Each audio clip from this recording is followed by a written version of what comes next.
Hace varias semanas, ya casi 3 semanas atrás, escuché esa voz de Dios que me decía que estaba haciendo un restart, un reset, que estaba iniciando algo nuevo. Y me acuerdo que lo compartí contigo y en ese momento lo había recibido solo por todo este caos de las finanzas, que la gente dice que si va a haber una recesión, que si vamos a tener un problema financiero luego de toda esta pandemia y del lockdown que hemos tenido. Sin embargo, entendemos que es un nuevo comienzo en todo el sentido de la palabra. Cuando Noah estaba en el arca, Dios hizo un nuevo comienzo, un restart, un reset. Y nosotros creemos que este es un nuevo tiempo para los matrimonios, es un tiempo para la familia, es un tiempo para estar con Él. Y como compartíamos en semanas anteriores, es un tiempo donde Dios nos está dando para que nosotros nos encontremos con nosotros mismos y podamos hacer un inventario de lo que tenemos como prioridad. Porque a veces el proveer se hace una prioridad, pero no tenemos comunión con los hijos. Y Dios está poniéndolo la prioridad primero, Él primero y todo lo demás después. Por eso hay tanta gente que está en su hogar, porque todo era el trabajo, el trabajo, el trabajo, hacer cosas, pero se olvidaron de ser y se envolvieron en el hacer. Y yo creo que Dios está reseteando eso, porque Dios quiere que seamos para que podamos hacer. Mucha gente se envolvió en hacer y cuando dejó de hacer, ahora se encuentra perdido.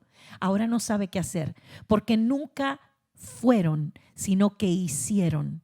Entonces Dios lo que está haciendo es que tú vuelvas a ser el hijo, a ser la creación que Él hizo en ti, para que a través de el ser puedas tener comunión, porque en el hacer no tenemos comunión, pero en el ser sí tenemos comunión. Por eso Él nos hizo hijos, para tener comunión. Y yo creo que esa es una de las cosas, indudablemente, si usted me pregunta, que Dios está haciendo. Independientemente de dónde haya salido esto, Dios lo está utilizando. Lo importante no es que si vino de un lugar, que si fue hecho, que si fue por una comida.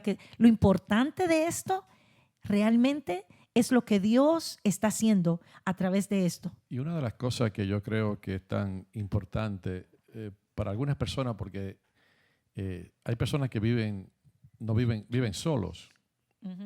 Pero el Señor me dijo, una cosa es estar a solas y una cosa es la soledad.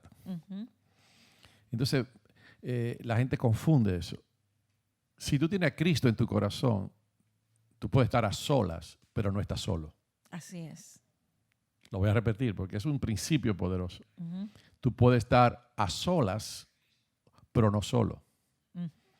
Porque si Cristo está en tu corazón y Cristo vive en ti, entonces tú estás acompañado o acompañada. Así es, así es. Y esa es una de las cosas que tenemos que aprender a cómo vivir en medio de una crisis. Así es que vamos a hablar vamos a entrar de a la eso palabra, claro, sí. en el día de hoy. Y vamos a hablar acerca de, vamos a tocar quizás varias crisis, o por lo menos a mencionarlas, que vivimos a través de la historia. Esto no es nuevo, ¿verdad? Y vamos a hablar hoy acerca del tema cómo vivir en tiempo de crisis. Nosotros nos preparamos para muchas cosas en la vida. Nos preparamos, por ejemplo, cuando nos vamos a casar, nos preparamos, tomamos consejería, buscamos trabajo, buscamos apartamento, amueblamos, hacemos muchas cosas, pero no nos preparamos para vivir a través de una crisis. Y no nos preparamos por una sencilla razón, porque no tenemos la perspectiva correcta. Y yo le voy a pedir a los hermanos, si usted está ahí, que usted comparta en este momento en su página. Porque yo creo que hay familiares tuyos que tienen que oír esta palabra. Así es. Y yo no queremos que no se desperdicie nada. Y yo creo que es un momento donde tú puedes llamar a alguien que tú sabes que está en cuarentena, que está sola. Dice, escucha esta palabra porque yo sé, estoy seguro por el Espíritu Santo de Dios, que esta palabra va a traer mucha luz y va a ministrar al corazón de todos nosotros. Porque yo me puse a hacer un inventario de cuál era la perspectiva correcta que nosotros debíamos de tener cuando vivimos en medio de una crisis. Y lo podemos compartir, aquí lo enumeré de alguna manera. Y es, lo primero que tenemos que entender es que es una crisis global, que no fue producida, no fue causada por algo que yo hice individualmente. Claro. Eso es bien importante porque las personas se sienten culpables o se sienten que tal vez están fuera de sitio porque se sienten que culpables o que son parte de lo o responsables de lo que está pasando. Nadie estaba esperando esto. Yo no lo estaba esperando.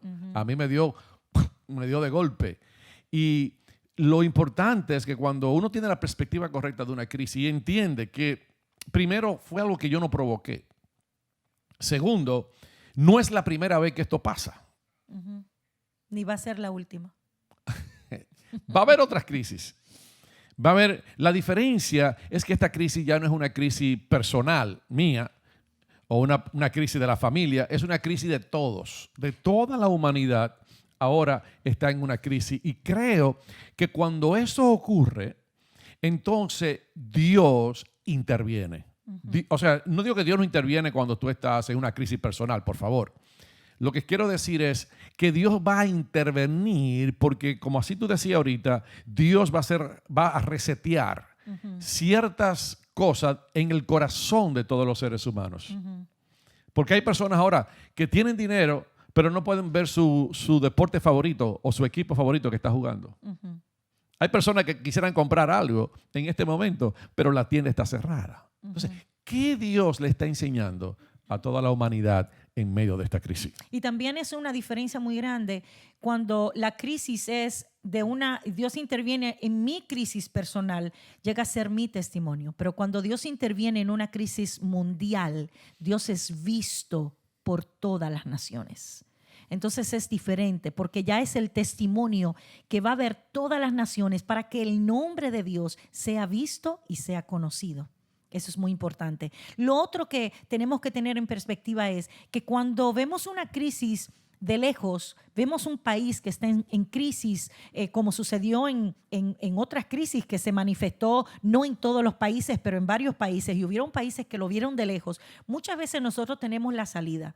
Y muchas veces decimos, pudiéramos hacerlo de tal manera, o pudiéramos hacer esto. Tenemos enseguida la solución, pero cuando nos viene a nosotros aplicar esa solución es difícil porque nos desenfocamos de tal manera que no podemos mirar con lucidez cuál es la forma y la manera en la que debo de actuar en medio de esta crisis. Y que esa crisis que viene a traer un cambio a mi vida. Así es. Y creo que es lo que nosotros queremos enfocarnos, de cómo yo puedo vivir en tiempo de crisis. Cómo vivir en tiempo de crisis, qué cosas, qué cambios. Y nos vamos a dar cuenta porque nosotros hemos estado pastoreando, siempre hemos pastoreado, pero hemos sentido como que estamos más cerca, ¿no? Yo creo que sí. Ayer fuimos a ver a varias personas, como 3 o 4 personas que tenían necesidades, teníamos que salir, tuvimos que salir como pastores. Y yo tiré una foto en una de las paradas que hicimos, porque era con el teléfono, el celular, en el carro y la persona parada en la ventana. Y así fue que dimos la consejería o el tiempo, ¿no?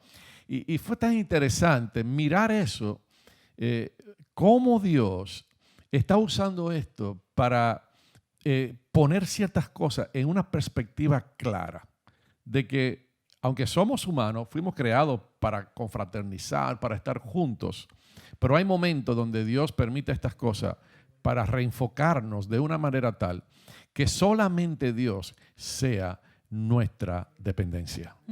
Donde nadie nos puede tocar, pero se activa el poder de Dios. Porque tenemos que creer ahora que aunque nadie me tocó, pero que si oró por mí, la palabra fue declarada, Dios la va a cumplir en el nombre de Jesús. ¿Sabes lo hermoso de eso? Mientras te escucho hablar, nadie de afuera nos puede tocar porque tenemos que guardar una distancia social, como se dice. Sin embargo, yo puedo tocar mis hijos, tú puedes tocar tus hijos y como pareja podemos tocar para impartir y para dar amor. Por eso, vuelvo a repetir que Dios está reenforzando y ordenando el hogar internamente. Por eso estamos encerrados en el hogar. Es como que Dios te encierra en el lugar donde tienes que arreglar todas las cosas que tienen que ser arregladas. Porque aunque un pastor o un ministro no pueda ir a tocar, o un amigo, o no pueda ir a orar por ti personalmente, o te pueda dar un abrazo, la persona más cercana, que es a veces la persona que valoramos menos, o que no que quizás no valoramos, pero que en ese momento como que no lo vemos como que es la persona que puede hacer algo por nosotros. Esa es la persona a través de la cual Dios quiere hacer lo que quiere hacer en nuestras vidas. Y no solamente eso, ayer vi lo tengo que decir ahora, vamos a entrar en el tema, porque hay unos puntos específicos que queremos recalcar, y que yo sé que van a ser de administración, pero ayer estuve viendo algo que se fue viral en las redes, porque la gente ahora está poniendo muchas cosas en las redes, y un abuelo le nació una nieta, y él camina 4 millas a pie en Michigan, para solamente pararse en el vidrio y que su hijo le enseñe a la nieta. Y tú tenías que ver los ojos de ese abuelo así, porque él estaba loco cuando la esposa de su hijo estaba embarazada y cómo estaba tan orgulloso de que iba a tener una nieta. Pero ahora con la crisis, la nieta nació y él no la puede tocar, no la puede cargar.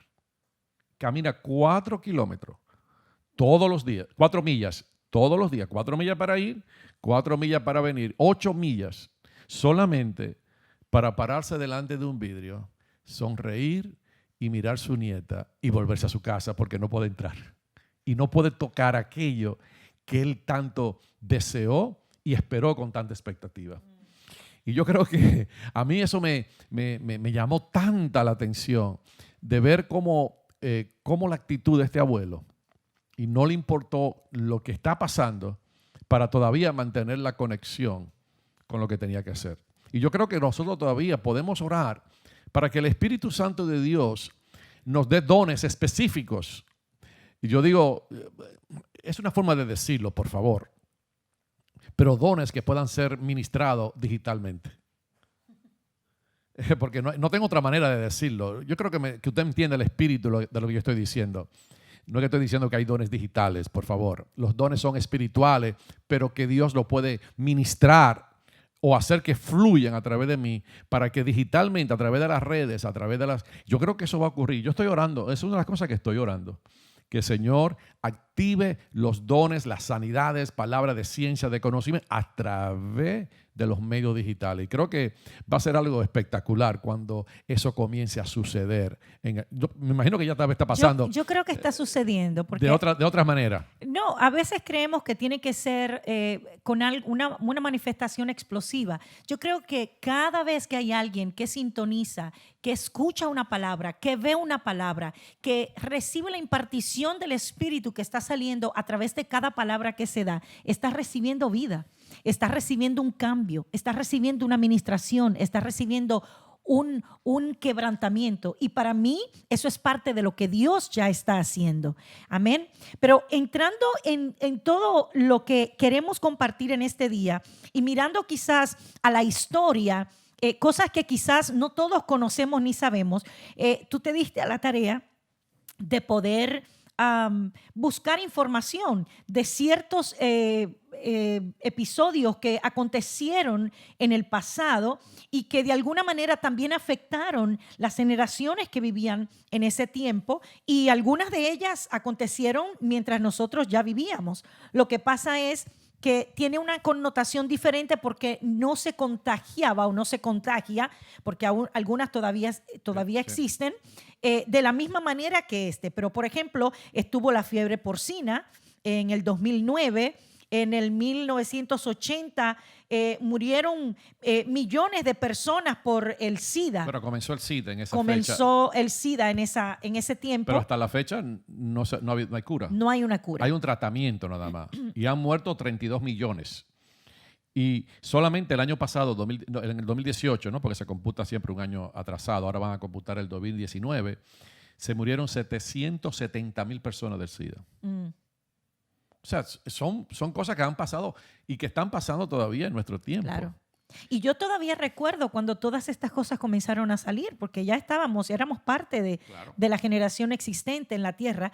¿Qué caos causó entre las personas? Ahora, ¿por qué no causó tanto pánico entre toda la población? Porque era una situación o una enfermedad que era transmitida a través de relaciones sexuales.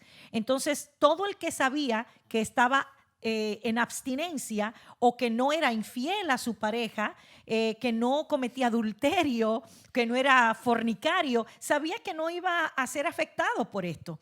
El miedo y el pánico ahora es porque esto se transmite aún con tú tocar algo donde haya habido una persona que haya tocado. Entonces esto ha traído un pánico fuera de control en las personas. También hubo una gripe asiática y la influencia de la gripe española, que solamente se conoció en ese tiempo en la Guerra Mundial y que ni siquiera fue en España, sino que por cuanto estaban durante el tiempo de la Guerra Mundial, España fue la que lo anunció y por eso se le llamó la gripe española, que afectó varios países. ¿No? Y se murieron de 50 De 50 a a 100 100 millones millones de personas a nivel mundial. Eso fue mucha gente, hermano. 50, esa es la peor pandemia que hemos experimentado en el siglo pasado, en el siglo XX. Fue impresionante ver 50 a 100 millones de personas y luego vino la Segunda Guerra Mundial. O sea, ¿cuántos más murieron? Exacto. O sea, a principios del siglo XX murieron millones y millones de personas. Así es. Y entonces por eso queremos ponerlo de esta manera, para que usted pueda entender que esto es algo que no solamente pasó, sino que está pasando y que puede ser que pase otra vez. Pero yo quiero agregar una pandemia mundial también, que no está aquí y que es existente y que la gente no le tiene miedo, sino que lo hace sin temer y sin ningún remordimiento en su corazón. El aborto. Esa es una pandemia mundial donde se mata a la gente literalmente, diariamente, pero esto no lo vemos como una pandemia que afecta. Y yo creo que es una de las cosas que Dios quiere comenzar a resetear. Y por eso está este pánico. Yo espero que más que un pánico cause una transformación y que en medio de la soledad del hogar donde está la gente a nivel mundial pueda internalizar esto para que el temor a Dios sea lo que ocasione el cambio en la vida de las personas. ¿Entramos al tema? Así es. No pierdas la oportunidad que nos brinda esta crisis. La oportunidad que quiero enumerar ciertas cosas que nos permite esta crisis aprender. Porque, ¿cómo yo puedo vivir en tiempo de crisis? Si yo puedo hacer dos cosas. Permitir que la otra pandemia, que es la que yo llamo la pandemia del temor, inunde mi corazón. Porque hay una pandemia de enfermedad, pero ahora hay una pandemia también de temor, porque la gente cree que se va a morir. Hay mucho pánico en el corazón de mucha gente. Y yo entiendo, ¿no?, la realidad, porque el temor siempre va a venir a tocar a tu corazón, va a venir a tocar a mi corazón.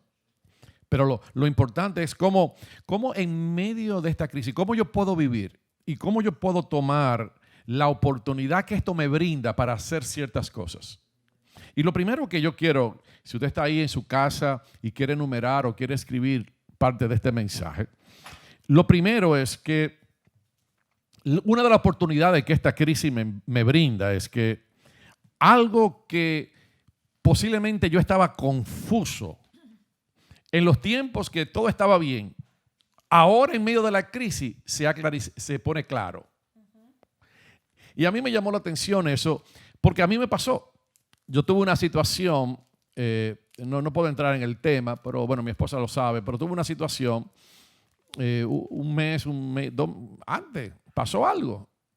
Y yo me puse, esta mañana cuando estaba meditando y anoche preparando este mensaje, me di cuenta que esta crisis me ha permitido mirar algo que cuando yo lo estaba mirando antes de la crisis, cuando todo estaba, no había crisis, todo estaba bien, yo lo estaba mirando de un lente, confuso, pero ahora durante la crisis lo veo claro. Entonces, la crisis te permite mirar cosas que tal vez tú no entendías antes, comenzarlo a ver con claridad ahora. Creo que es el primer punto que quiero establecer. Y a mí me pasó, no puedo compartir personalmente lo que me pasó, porque no viene al caso, pero mi esposa sabe que había algo que nosotros estábamos bregando, estábamos lidiando, y yo estaba tan enfocado en esto, y por tener la razón. Y ahora me doy cuenta que en medio de la crisis lo he podido mirar de una manera tan clara y tan diferente. Entonces, una de las oportunidades que la crisis nos permite es que hay cosas que tal vez no podíamos mirar claro, pero que ahora sí las podemos mirar claramente. Pero para hacer eso tienes que tomar el momento de reflexionar. Claro. Porque la crisis te puede llevar a dos cosas, dos opciones. O te desenfoca y todo lo ves distorsionado, te turbas, o te sientas, te calmas, reflexionas y comienzas a ver las cosas desde una perspectiva y con un objetivo claro para llegar entonces a una realización de lo que debes hacer en medio de esa crisis y de lo que ha causado esa crisis. Así que toma la oportunidad. Ese es el primer punto que te quiero enfatizar en tu corazón, donde tú estás en tu casa, en tu hogar. ¿Qué cosas tú no podías ver con claridad antes de la crisis? Y comienza a mirarla a través del lente de la crisis o a través de esta situación, de esta condición en la cual nosotros estamos viviendo, y comienza a reevaluar la manera, lo que tú estabas viendo, cómo lo estabas viendo y qué valor tú le estabas dando a eso. Yo creo en el nombre de Jesús que cuando hacemos eso, aprendemos a vivir en medio de la crisis porque nos damos cuenta que cosas que tal vez tenían cierto valor o cierta perspectiva en nuestra vida, simplemente por el hecho de estar encerrado en cuarentena las últimas 2-3 semanas, me ha cambiado la perspectiva de algo que yo creía que tenía importancia, que tal vez no tiene, tal vez tiene importancia, pero tal vez menos. Tal vez no lo veía claro, ahora lo veo más claro. Tal vez lo veía de un solo ángulo, ahora lo estoy mirando de una panorámica, porque lo estoy viendo desde un lugar de cuarentena, encerrado en mi casa y meditándolo desde una perspectiva donde no tengo tanto ajetreo, sino que simplemente estoy mirando y meditando en el Señor, viendo lo que Dios dice en su palabra y entonces ajustando esos pensamientos, y esa cosa que estaba confusa ha venido a ser clara en el nombre de Jesús. Tremendo. Gracias a Dios por eso. Amén. Está contenta ella ahora. Muy bien. Otra de las cosas que nosotros tenemos que tener en cuenta es que una crisis nos brinda la oportunidad de reequilibrar las prioridades en nuestras vidas. Muchas veces nosotros perdemos nuestro norte, como decimos, y las prioridades comienzan a devaluarse del lugar donde tienen que estar. Y yo creo que esta crisis, específicamente, cualquier crisis, pero esta que está forzando a todo el mundo a mantener una distancia, a mantenerse apartado, otras personas que no estaban acostumbrados a vivir en un aislamiento, aún dentro de su propio hogar, en una habitación trancado, esto te tiene que forzar. A solas, pero no solo. Quiero reenfatizar eso. Claro. Porque conozco varias personas que están a solas. Así es. Pero tú sabes a quién le estoy hablando. No estás solo, no estás sola. Así es. No dejes que la ansiedad ni nada de eso. Yo creo que hay personas que en este momento, por eso siento por el Espíritu, ministrarte esta palabra. Porque aunque nosotros no podemos entender esto, pero la soledad fue vencida en la cruz. Porque Cristo, cuando estaba en la cruz, el Padre por primera vez se separó del Hijo y Jesús experimentó la soledad. Dios no podía estar con él, nadie podía estar con él, porque él se hizo el pecado de toda la humanidad vino sobre él. Y cuando el pecado vino sobre el Padre, le tornó la mirada. Y Jesús, por eso él dijo, Padre mío, ¿por qué me has abandonado? Jesús sufrió la soledad para que tú nunca estés solo. Nunca más, ni yo ni nadie que ame a Cristo puede estar a solas, pero no está solo ni está solo. Porque Dios está contigo, y si la naturaleza de Dios está en ti, el Espíritu Santo está dentro de ti y Él tiene la capacidad de estar contigo todos los días de tu vida hasta el fin del mundo, dice la palabra de Dios. Así es que si la voz de la soledad ha venido a susurrar a tu corazón alguna palabra, tú tienes el poder, porque internamente está la vida indestructible de Cristo en ti, para decir: aquí no hay espacio para ti. No alimentes pensamientos de soledad cuando ya no estás solo. Él dijo: voy a estar con ustedes todos los días hasta el fin del mundo. Y dudar eso es como ofender a Dios. Todos los días de vuestras vidas hasta el fin voy a estar con ustedes. Y una de las cosas, ¿no?, que hemos dicho que tenemos que aprender, o la oportunidad que la crisis nos brinda para aprender a cómo vivir, ¿no? La primera era, nos da claridad en cosas que no teníamos claridad. Nos trae reequilibrar nuestras vidas. Por ejemplo, una de las cosas que que está más balanceada ahora en nuestro presupuesto, porque no hay mucho que gastar, no hay nada extra que tú puedas hacer que te vaya a llevar a ciertas cosas. Y creo que son de las cosas que Dios permite, ese freno, para ver dónde estaban nuestras prioridades, para ver dónde estaba nuestro corazón. ¿Qué era porque donde tú pones tu presupuesto, donde tú pones tus recursos, donde tú pones tu tiempo, donde tú pones tu dinero, allí es donde está tu corazón. Entonces creo que en medio de la crisis debemos de aprender a evaluar para entonces reequilibrar lo que estaba desbalanceado en nosotros. Así es, sumamente importante. Y eso va en cuanto a las relaciones. Muchas veces hay matrimonios que no se pueden dar el tiempo a sí mismos porque tienen demasiado trabajo, y hay algunos que tienen diferentes horarios. Unos trabajan de mañana, otros trabajan en la tarde, y no hay un tiempo donde pueden converger para poder estar juntos. Y justo ayer hablaba con una persona que me decía eso: o nos arreglamos porque ahora no hay de otra. No hay lugar para donde esconderse. Mire qué bien, no hay donde ir. Mire mi pelo. Yo no sé de lo que me conocían antes. Fue mi señora la que me recortó. Y entonces, porque el barbero que me recorta, la barbería está cerrada. Entonces, mire cómo estoy ahora. Entonces, eso recalibró mi budget. Mire, mis 3 hijos se separaron con mi mujer. Y yo también 4. Gastamos 20 a 25, $100 menos gasté este mes. Yo Voy dije, a tener wow. que cobrarte ese dinero. Yo dije, el próximo mes nos ahorramos $100 más. Nos vamos a recortar todo con su mamá y con Carla, que la asistió tremendamente. Miren, nos hicieron el cerquillo, todo. Es más fácil, hermano. Es mejor vivir. Yo he llegado a una conclusión. Es mejor no tener pelo que pelo. Es mejor ser calvo. Porque cuando tú eres calvo, ya no necesitas nada más. No necesitas nada más. Pero hasta ahí pude ver que cómo de una manera jocosa, sencilla, nos hemos dado cuenta que hemos podido gastar menos. Así es. Y hemos podido también compartir. Y disfrutar. Yo le dije a mis hijos, otra vez vuelven a ser niños, porque cuando eran pequeñitos yo les recortaba, y después que crecieron jamás se querían volver a dejar poner la cabeza en manos de su mamá, pero la crisis, la cuarentena los forzó nuevamente a hacer eso.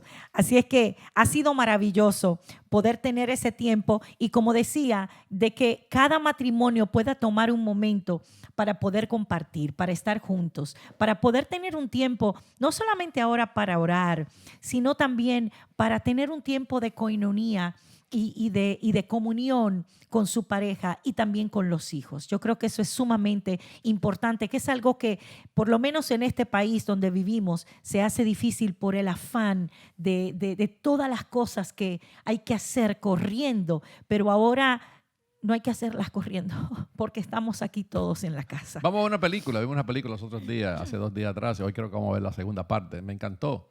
Las crónicas de Narnia.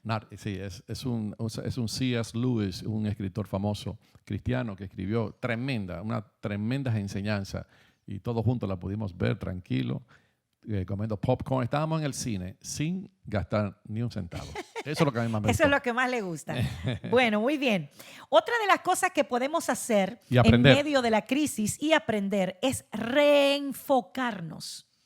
A veces hay muchas cosas que diluyen nuestra mirada donde nosotros estamos.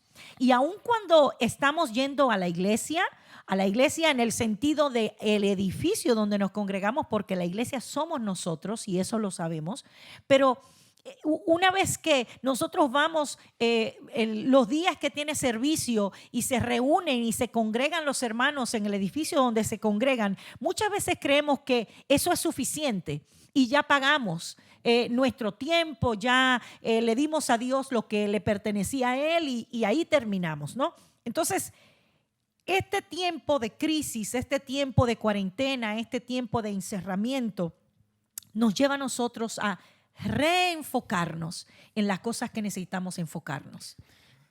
Pero yo lo llevo de la manera que yo lo he pensado, del otro ángulo. Es un reenforce para enseñarnos en medio de la crisis cuál es el diseño original. Me explico. Cuando Dios estableció la familia, no había escuela. La gente estudiaba en su propia casa. Ahora, bienvenidas las madres que están haciendo. Yo soy el principal acá. Yo tengo una escuela aquí en mi casa, pero ella es la maestra y yo soy el principal. Yo pago los libros, yo pago las cosas y yo solamente superviso que ella está haciendo su trabajo. Pero usted me está entendiendo. Las madres se envuelven más en la enseñanza de los niños. A nosotros no fue muy difícil eso porque los 4 chicos que tenemos, hermosos, ya 3 de ellos, ya Benjamín va a terminar ahorita, han pasado por homeschooling. Entonces para nosotros fue algo como rutinario, ya estaba en ese momento. Pero cuando tú lo miras de esa manera, Dios te enseña que aunque tú mandes tus hijos a la escuela, la responsabilidad de educar la familia, nuestros hijos, no es del gobierno, sino es nuestro. Mira, yo me estaba dando cuenta que 1.1.1 creo, de niños que están en el sistema educativo en Nueva York, que es uno de los sistemas más grandes de la nación, tuvieron que buscar una manera de cómo distribuirle el almuerzo que le daban a esos niños, porque habían niños, y yo no digo que no me vaya a malinterpretar, pero era que esos niños no tenían, tal vez los padres no tenían la provisión económica para darle el almuerzo a sus niños que ahora estaban en la casa. Algunos tuvieron que reajustar su presupuesto. Pero Dios lo que está haciendo en este reenfoque es llevarnos al diseño original. Enseñarnos que en la familia es la que debe de proveer. La familia es la que debe de venir y tomar cuidado de nuestros hijos, porque esa es la responsabilidad que Dios nos ha dado. Que la responsabilidad de educar no es del gobierno, aunque lo mandamos a la escuela pública, pero que la última responsabilidad de que si nuestros niños aprenden o no es nuestra. ¿Y qué aprenden? Correcto. Es nuestra. Entonces, por eso yo creo que en este medio de la crisis, una de las cosas que yo he meditado más es, wow, Señor, ¿qué tú me estás enseñando? ¿Y qué tú nos quieres enseñar? A cómo nosotros debemos de vivir en este tiempo, pero reenfocado de una manera tal, no solamente de poner prioridades, que eso está bien, pero de cuáles de esas prioridades me tocan a mí, como responsabilidad y como cabeza de mi casa y como cabeza de mi hogar, qué responsabilidades son nuestras y no son del gobierno. Muy importante. Añado esta área también.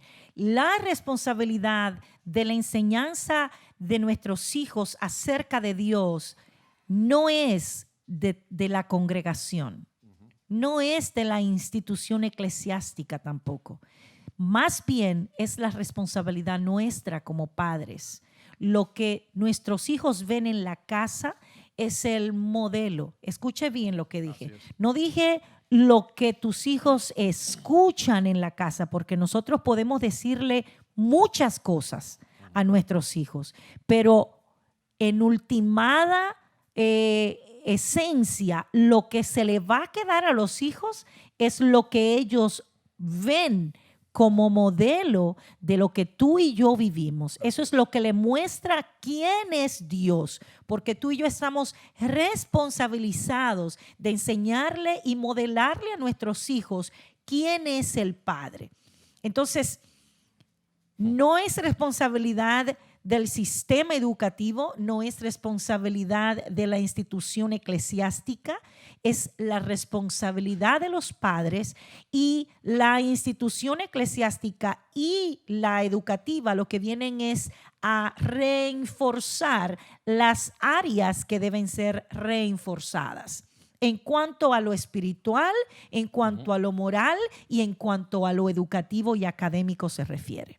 Entonces es muy importante que nosotros comencemos a identificar cuáles áreas nosotros habíamos desenfocado y no la teníamos en la mirilla, no era parte de nuestro blanco, para nosotros poder reforzar esas áreas y para poder volver esas áreas al origen de lo que es el diseño que Dios estableció.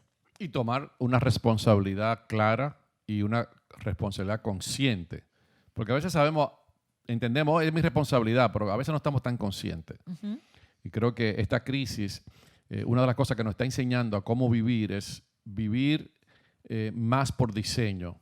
No por lo que me conviene, por lo que me es más fácil o por lo que yo pueda producir más o producir menos, sino yo entender que mi responsabilidad y que el compromiso de Dios está comprometido con su diseño, con su propósito en la tierra. Uh-huh. Dios no está interesado en cambiar el sistema educativo, no, si lo podemos decir de esa manera. Dios lo que está interesado es que yo como padre le enseñe a mis hijos.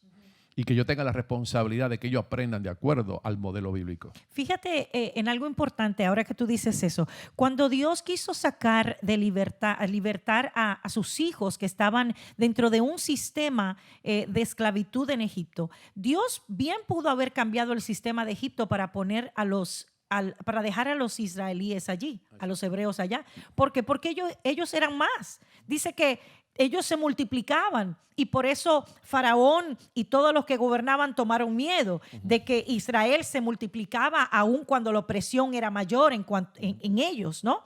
Entonces, Dios no va a arreglar el sistema de Egipto para dejarlos a ellos allí y para dejarlos que ellos gobiernen y tomen control de esa nación, sino que Dios los saca de ese sistema para meterlos dentro del sistema de gobierno que Él tiene. Y fíjate qué hace, los encierra en la libertad de un desierto, donde ellos no pueden salir, donde ellos están atrapados, están fuera, el cielo es su techo de día y de noche. Y Dios los tiene ahí para enseñarles y para sacarles del corazón el sistema de esclavitud que tenían de Egipto. Entonces, tenemos que enfocarnos en qué Dios quiere sacar, qué sistema ha estado gobernando nuestro corazón, que Dios nos tiene encerrados en nuestra casa para sacarnos de ese sistema y meternos al sistema original de su palabra, de su diseño, de su perfecta voluntad. Porque aunque estemos rodeados de lo que estemos rodeados, el salmista dijo, aunque contra mí se levante guerra, aunque esté rodeado por millares de ejércitos, yo no voy a temer. Era porque había un sistema gobernativo dentro de su corazón, dentro de su espíritu que gobernaba, y aunque se viera rodeado por ejércitos y esos ejércitos se vieran mucho más que él sabía que el gobierno que estaba internamente viviendo en él era mayor que todo. Entonces, yo quiero que tú te reenfoques en este día y mires internamente cuáles son las cosas que están aquí en tu mente, cuáles son las cosas que están en tu corazón, que están causando que en medio de esta crisis o de otras crisis, cualquiera que sea, puede ser matrimonial, puede ser con los hijos, puede ser esta crisis de enfermedad, puede ser lo que sea que estás pasando, porque no quiero ser insensible al dolor de gente que ha perdido seres amados en este tiempo. No quiero ser insensible a eso. Dios me libre de ello, porque de cerca nos ha tocado a nosotros vivir el dolor de ver gente que amamos que ha muerto. Pero en medio de ese dolor, cuando hemos llorado, en medio de ese dolor, cuando hemos lamentado esa muerte delante de Dios, nos tenemos que levantar dejándonos regir por el gobierno de Dios, que dice que tenemos un día para entrar y otro para salir. Nosotros no escogemos ni cuándo llegamos ni cuándo nos vamos. ¿Qué sistema está rigiendo tu mente y tu corazón? Te hará mantenerte de pie y con la actitud correcta en medio de esta y de cualquier crisis. Y por eso siempre hemos dicho esto: cuando Israel iba a salir de Egipto, dice la palabra, así dice la palabra tan clara, que Dios le dio gracia a los hijos de Israel. Y cuando iban a salir, Dios le dio una gracia y ellos le pidieron recursos, dinero, oro, plata. Salieron con las manos llenas. Pero ¿a dónde terminaron a parar? Terminaron a parar a un desierto. Tenían la provisión, tenían el dinero, tenían recursos, tenían aretes, tenían cosas, joyas preciosas, pero no la podían utilizar en el desierto. ¿Por qué? Porque lo que Dios le estaba enseñando a Israel y lo que Dios nos está enseñando ahora es volvernos a ese origen, a ese enfoque original, que no solo de pan vivirá el hombre, sino de toda palabra que sale de la boca de Dios. Tú puedes tener todo ahora, pero no poder tener la capacidad de hacer nada. ¿Por qué? Porque lo que Dios nos está enseñando, que nuestra dependencia absoluta debe ser en Él. No en nada de lo que tenemos, no en nada, no te puedes agarrar. Mira, esto es tan fácil. Solamente tomó un virus para nosotros darnos cuenta que aún lo que tenemos, no tenemos la capacidad de usarlo para lo que queremos en este momento. Estamos obligados simplemente a usarlo para las necesidades esenciales y no podemos hacer nada más. El cine no está abierto, el teatro no está abierto, el Yankee Stadium está cerrado. Todo entonces, aunque tú tengas la capacidad, no lo puedes hacer, porque Dios lo que está haciendo en medio de esta crisis es enseñarnos a vivir de la perspectiva y con el enfoque correcto. Y ya, yo lo puedo llevar a un poquito más, porque ahora pastoreando, y no lo digo por aludir a nadie que tal vez nosotros no hemos acercado y lo hemos ayudado en este tiempo, pero hay algo que yo he comenzado a ver, y quiero que usted abra su Biblia conmigo en el libro de Jonás. Porque yo vi una tremenda revelación, una tremenda enseñanza en esta mañana, de que vi muchas cosas en la Biblia, pero hoy solamente quiero tocar a Jonás. El miércoles yo quiero tocar ciertos puntos de cuáles son las oportunidades que hay en medio de la crisis. Porque así como hay cosas que Dios nos está enseñando a cómo vivir y cómo enfocarnos y cómo mirar de la perspectiva correcta, Dios también en medio de la crisis da oportunidades para transferir, porque el dinero, acuérdense, y los recursos no son destruidos, aunque la economía se paró, son transferidos en este tiempo. Pero Dios solo va a transferir a las personas que tengan el corazón y tengan la habilidad de tomar la oportunidad en medio de la crisis. Pero la oportunidad no puede ser tomada antes de yo reenfocar y aprender en la crisis, en medio de la crisis, qué es lo que Dios quiere. Nosotros no administramos las crisis, nosotros aprendemos a través de la crisis. Oiga bien lo que estoy diciendo. If you want to manage the crisis, mucha gente lo que dice, estoy en una crisis, tengo que administrarla, tengo que usamos en inglés to manage something, administrar algo, tengo que administrar esta crisis. Las crisis no se administran, en la crisis se aprende y se reenfoca, y en medio de la crisis podemos tomar oportunidades. Eso lo vamos a ver para el miércoles. Aprendemos, pero en medio de la crisis manifestamos lo que habíamos aprendido en la crisis anterior. Correcto. Ahora, ahí es donde quiero terminar, porque Jonás nos enseña una gran verdad.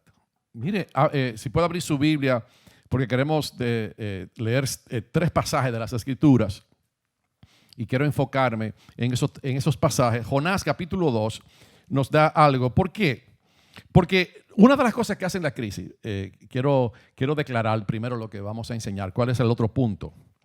Nos forza a enfrentar condiciones de nuestro pasado que todavía no habíamos bregado.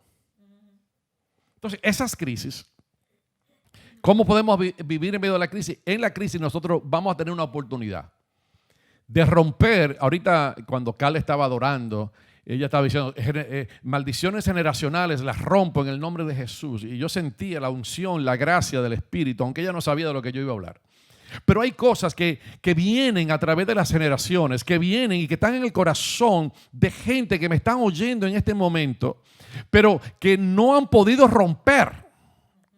Y lo que Dios está haciendo en medio de la crisis es llevando a ciertas personas, a todos nosotros, a enfrentar realidades de nuestro pasado, realidades de cosas que habíamos vivido anteriormente, a llevarnos a realidades de cosas que nosotros la habíamos puesto a un lado, estabas escondida, no queríamos manifestarla porque nos daba vergüenza, tal vez no queríamos expresarla, pero a encontrarnos en cuarentena, a encontrarnos en esta crisis ahora, nos damos cuenta que hay cosas que vienen e invaden nuestras vidas, pero que son cosas que todavía son del pasado.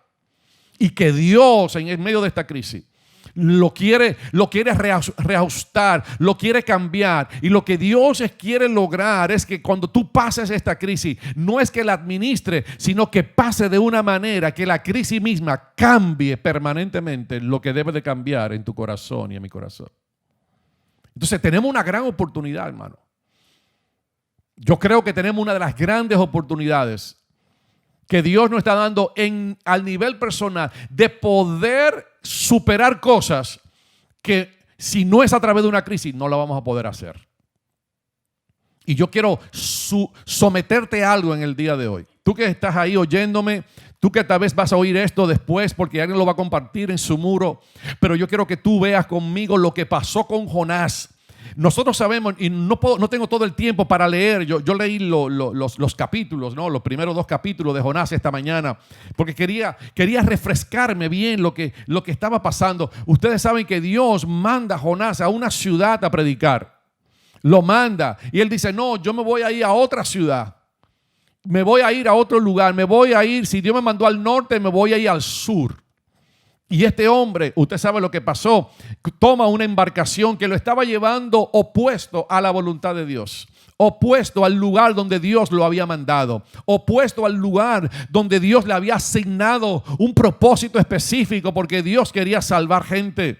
En medio de la crisis o en medio de una asignación, usted puede hacer 2 cosas: obedecer a Dios y bregar con su pasado, o bregar con su temor, o bregar con su ansiedad, o bregar con su depresión, o usted perecer en medio de eso, o levantarse en el nombre de Jesús y no correr a esas situaciones, sino que ponerse en la valentía del Espíritu y decir, no, yo voy a superar esto que me está pasando en el nombre de Jesús. Y te estoy hablando a ti directamente, tú que me estás oyendo a través de este medio en este día. Esta palabra Dios me la dio anoche, la tenía subrayada. Le decía a alguien que está aquí hoy que yo la tenía en amarillo, pero usted sabe, cuando usted subraya algo 15, 20 años atrás, como que el amarillo ya se pone un poquito claro. Esto yo lo había subrayado hace tiempo y Dios me dijo, vete a Jonás, porque ahí está la palabra que yo quiero que tú termines en el día de hoy. Lo que le pasó a este hombre, que aunque sabía cuál era la voluntad de Dios,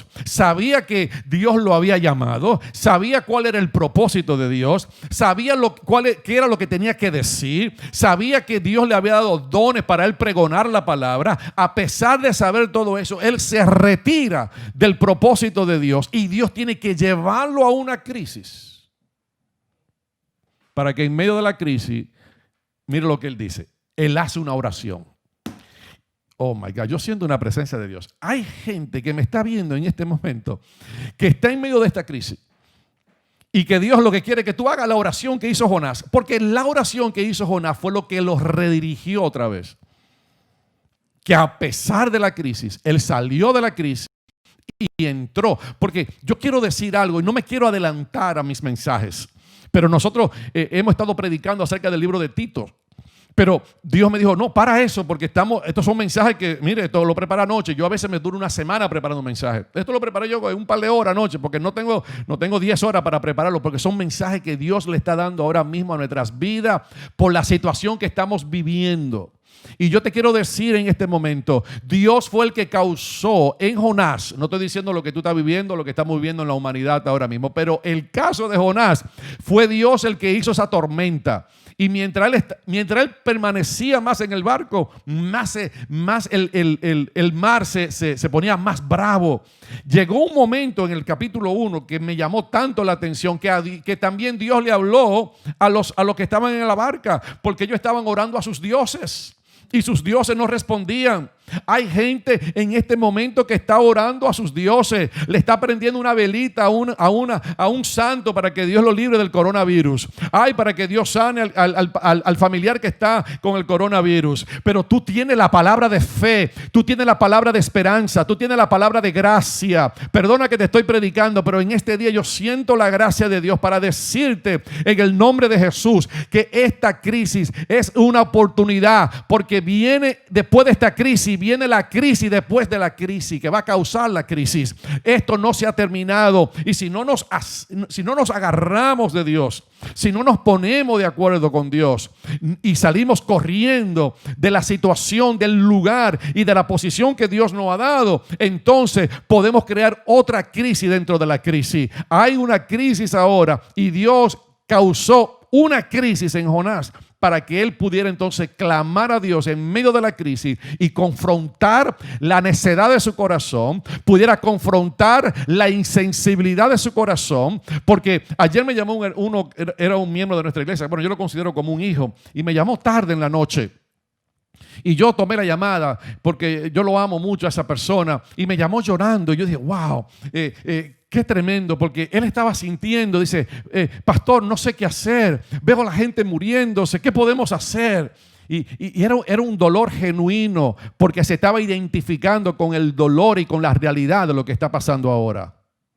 Y Dios, en el nombre de Jesús, causó una crisis en Jonás para que él orara. Y yo quiero que usted vea conmigo lo que él oró, porque con esto queremos terminar y queremos orar y queremos cantarle al Señor que grande eres tú, oh Dios, grandes son tus milagros. Tú eres el Dios todopoderoso, porque tú puedes hacer cosas que son mucho más allá de nuestro entendimiento. Dios te quiere enfrentar las condiciones que te han detenido. Dios quiere confrontar las cosas que te han detenido de que tú puedas crecer en Dios. Dios ha puesto barrera ahora en este momento para dejarte desarmado o desarmada, para dejarte en un lugar de cuarentena, para dejarte en un lugar no de soledad, sino que estés a sola con Él, porque Él quiere hablar a tu corazón. Él quiere arreglar esas cosas, porque Él quiere que cuando pase esta crisis, va a venir otra crisis, y cuando pase esa crisis, venga la próxima crisis, tú estés listo para poder caminar de acuerdo al propósito de Dios, porque llegará un tiempo donde la iglesia ya no estará encerrada, sino que vamos a poder salir a las calles y vamos a encontrarnos con mucha gente. Pero cuando nos encontremos con esa gente, va a haber gente que va a tener crisis después de la crisis, y vamos a tener que tener una palabra de fe, de gracia, de esperanza, y una palabra clara y precisa en nosotros para poder ministrarle a esas personas. Y mira lo que dice la palabra de Dios en Jonás. En Jonás capítulo 2, después que usted sabe la historia, él lo tiran al mar, pero Dios había preparado un pez. Me llama la atención porque Jonás es como Noé. Estaba en un arca, estaba en el mar. Ahora Jonás está en una arca supuestamente a salvo. Mire, cuando lo fueron, él estaba durmiendo. Le dijo, mira, dormilón, ¿qué tú haces? ¿Tú no ves que se está rompiendo el barco y tú no haces nada? Ven a orarle a tu Dios, porque hemos orado a nuestros dioses y nuestros dioses nadie nos responde. Tal vez el tuyo no puede responder. Mira qué tremendo. Mire qué tremendo que nosotros en medio de la crisis no podemos estar durmiendo, hermanos. Esto es un tiempo de levantarnos. Esto es un tiempo de orar como nunca antes. Este es un tiempo de estar en la palabra de Dios. Este es un tiempo no de estar de dormilón y decir, bueno, me voy a quedar en mi casa, que estoy en mi casa, déjame dormir. No. Tenemos que activarnos en nuestro espíritu, en nuestro corazón, para que la gracia de Dios nos prepare. Así que después que este hombre lo sacan del sueño que tenía, de la dormidera que tenía, dice, ahora lo echaron, dice, échenme al mar, porque todo cuando ustedes me echen al mar se va a calmar. Y cuando lo echan al mar, dice que Dios había preparado un gran pez. Y yo quiero decirte en este día que no importa cuán difícil ha sido esto para ti o para mí o para cada uno de nosotros, yo quiero decirte que ya Dios preparó el pez. Te le digo la verdad, como hay iglesias que tal vez desaparezcan en este tiempo. Hay iglesias que, porque no hay recursos, no hay nada. Hay iglesias que se va a causar que desaparezcan, tal vez por esto. O se van a tener que unir a otras iglesias. Pero yo sé y estoy seguro en mi corazón de que Dios ha preparado un pez. Dios ha hecho una provisión para que en medio de toda esta tormenta, aunque yo entre dentro de la boca de un pez que era oscuro, él se creía que estaba en el Seol, él creía que estaba en el más allá, pero Dios lo preservó en ese lugar para que desde ese lugar entonces él pudiera clamar a Dios. Y mira qué fue lo que él clamó. ¿Está listo conmigo para leer? Vamos a leer Jonás, capítulo 2, verso 6. Dice, descendí a los cimientos de los montes. La tierra echó sus cerrojos sobre mí para siempre. Él estaba como trancado. Y mira lo que dice el próximo versículo. Dice, sus cerrojos sobre mí para siempre. Mas tú sacaste mi vida de la sepultura, oh Jehová, Dios mío. Aquí él está reconociendo y está haciendo una declaración. No, todavía el pez no lo había vomitado, pero él dice, tú me vas a sacar de esto. ¿Pero cuándo? ¿Cuándo Dios en medio de la crisis te va a sacar? Cuando tú confrontes esas cosas. Mira lo que dice él acá. Cuando mi alma desfallecía en mí, me acordé de Jehová. Y mi oración llegó hasta ti en tus santos templos. Así que lo primero es que en medio de la crisis, en medio del dolor, en medio de lo que él estaba pasando, en esa sepultura, él dice, mi alma desfallecía en mí, pero me acordé de Jehová. Mucha gente se está acordando de Dios ahora.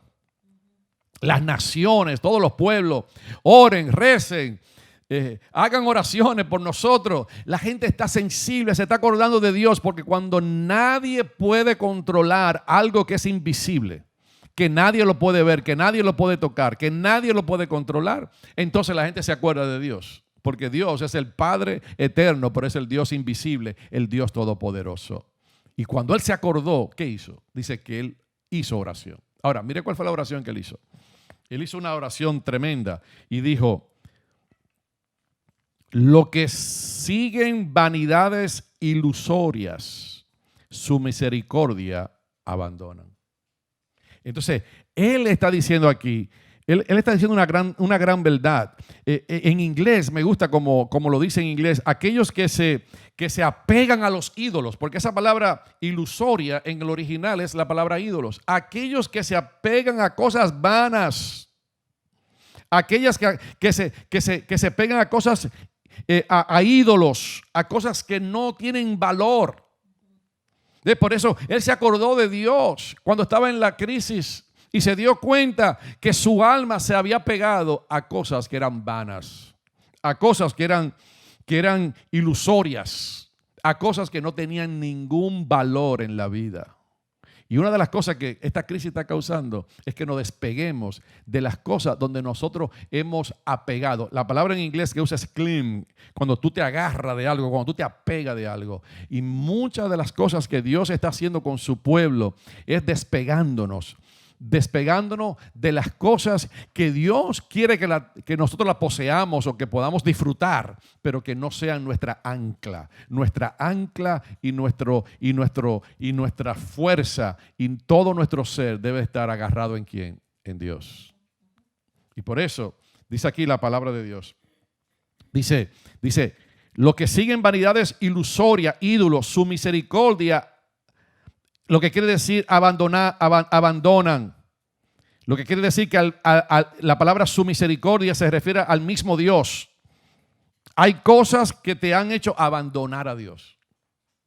Hay cosas que te han hecho abandonar a Dios. Y en medio de una crisis, Dios te enseña de que tú te has pegado a cosas que son ilusorias, que son ídolos, que no tienen valor. Y que tú has abandonado las misericordias y la gracia y la bondad de Dios sobre ti. Y en este sentido, Jonás no había abandonado a Dios porque lo había negado. Porque muchas veces podemos pensar que tener ídolos es tener una imagen o es tener algo primero que a Dios y quizás decimos, no, yo no he hecho eso.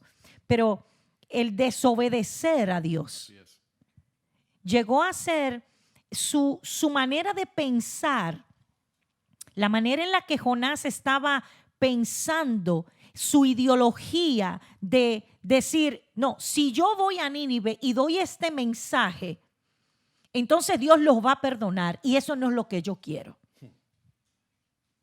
¿Ves? Ellos se van a arrepentir y como yo conozco a Dios, dijo Jonás, yo sé que Dios los va a terminar perdonando y ese no es el mensaje que yo quiero dar. Porque según Jonás, ellos se merecían la destrucción. Entonces, la ideología de lo que Jonás pensaba que Dios debía hacer llegó a ser un ídolo para él. Muchas veces nuestra manera de pensar se interpone entre Dios y nosotros. Porque tenemos ciertos conceptos que no queremos derribar. Y Dios no puede entonces enfocarnos ni llevarnos a ordenar prioridades, ni tomar las oportunidades que Dios nos da en medio de la crisis como la que él tenía, que él al final, gracias a Dios, tomó la oportunidad, pero tuvo que morir a sí mismo. Yes. Entonces, Dios quiere que nosotros chequeemos qué estamos poniendo como ídolo, a qué nos estamos agarrando, a qué nos estamos arraigando, que es mucho más importante para nosotros que el mismo Dios. Y sin darnos cuenta, ponemos esas cosas primero que a Dios y por ende se convierten en ídolos. Porque todo lo que ponemos antes que Dios, entonces llega a ser el ídolo que está entre Dios y yo. Mira lo que dice Salmo 31, verso 6. Aborrezco a los que esperan en vanidades ilusorias. Usa la misma palabra de Jonás. Salmo 31, verso 6. Aborrezco a los que esperan en vanidades ilusorias, mas yo en Jehová he esperado. Qué tremendo el Salmo. Por eso en 1 de Samuel capítulo 12, verso 21 dice, no os apartéis en pos de vanidades que no aprovechan ni libran, porque son simplemente vanidades. En Dios nosotros debemos de esperar. Y mira cómo él esperó en Dios. Y ahí vino la liberación. Dice, yo creo que tú lo hagas porque esto es de adoración. El verso 9. Dice, mas yo es el contraste. Mas yo, con mi voz de alabanza, te ofreceré sacrificios. Pagaré lo que prometí. La salvación es de Jehová. Y mira lo que pasó de una vez. Y mandó Jehová al pez y vomitó a Jonás en tierra. Se acabó la crisis. ¿Cuándo? Cuando él dice, yo levantaré mi voz en alabanza. No voy a poner mi confianza ni nada en vanidades y en cosas ilusorias. Y en medio de la crisis, una de las cosas que Dios quiere hacer es llevarnos a esas cosas que nos está forzando la misma crisis, que la tenemos que enfrentar para que de una vez y para siempre se acabe nuestra doblez, nuestra desobediencia, me incluyo yo, para que seamos obedientes a Dios, no un 10%, no un 90%, sino un 100%. Dios está buscando cristianos, hijos de Dios, que le amen y le sirvan y le obedezcan, no 99%, no, 100%. Y aunque me duela, aunque me cueste y aunque esté en medio de la crisis, tengo que seguir los principios y obedecer lo que la palabra de Dios ha declarado en el nombre de Jesús. Así es.